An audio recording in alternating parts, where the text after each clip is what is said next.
हाय दोस्तों, आज हम पढ़ेंगे इंटरफेरेंस का जो वायरोलॉजिस्ट है उन्होंने डिस्कवर किया था उनकी इंस्टीट्यूट में, नेशनल इंस्टीट्यूट में। तो इंटरफेरेंस है वो प्रोटीन्स है और ग्लाइकोप्रोटीन्स है जो हमारे यूकैरियोटिक सेल्स है उसमें प्रोड्यूस होता है। जब हमारा सेल्स डैमेज हो जाता है तब उसमें से इंटरफेरेंस रिलीज़ होता है और वो इंटरफेरेंस जो रिलीज़ होता है वो जो हमारा इन्फेक्शन हुआ है उसको स्टॉप और इनहिबिट करने में हेल्प करता है। तो क्या है, इंटरफेरेंस प्रोटीन और ग्लाइकोप्रोटीन्स है जो eukaryotic cells in response to the viral infections, tumours and other biological inducers.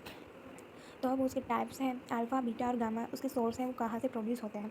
तो जो अल्फ़ा इंटरफेरेंस है वो मोनोसाइट्स हैं और बीटा लिम्फोसाइट से प्रोड्यूस होते हैं। बीटा इंटरफेरेंस है वो फाइब्रोब्लास्ट और एपिथेलियल सेल से प्रोड्यूस होते हैं। जो गामा इंटरफेरेंस है वो टी सेल्स के सोर्स थ्रू वो रिलीज़ होता है। तो अब हम देखेंगे उसकी मैकेनिज़म्स पे ही फोकस करना है कि क्या है वो उसकी मैकेनिज़्म और क्या है इंटरफेरेंस। तो जब भी हमारा वायरस हमारी बॉडी में सेल के थ्रू एंटर होता है, उसके सेल में आता है, तो उसकी जो वायरस रेप्लिकेशन स्टार्ट हो जाती है। मतलब जो हमारा सेल है वो क्या होगा, डैमेज होगा। जो डैमेज होगा तो हमारा क्या होगा, इंटरफेरेंस रिलीज़ होगा। अब सेल डैमेज होकर इंटरफेरेंस रिलीज़ हुआ है तब वो वायरस रेप्लिकेशन भी हमारे सेल्स में कर रहा होगा।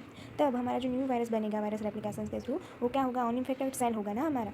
तो उसमें हमारा जो इंटरफेरेंस रिलीज़ हुआ था वो क्या होगा, एंटर हो जाएगा उसके रिसेप्टर थ्रू। ठीक है, अनइन्फेक्टेड सेल्स में रिसेप्टर थ्रू वो क्या होगा, एंटर्स होगा। अब वो ट्रांसडक्शन करेगा और हमारा जो न्यूक्लियस है वो इंड्यूस करेगा थ्रू हमारा इंटरफेरेंस इंड्यूस प्रोटीन्स। अब क्या होगा, हमारी जो इनहिबिशंस हो जाएगी हमारे वायरस की रेप्लिकेशन। मीन्स क्या, अब वायरस का रेप्लिकेशन नहीं होगा और उसके यूजेस है और भी डिजीज़ में हम यूज़ कर सकते हैं।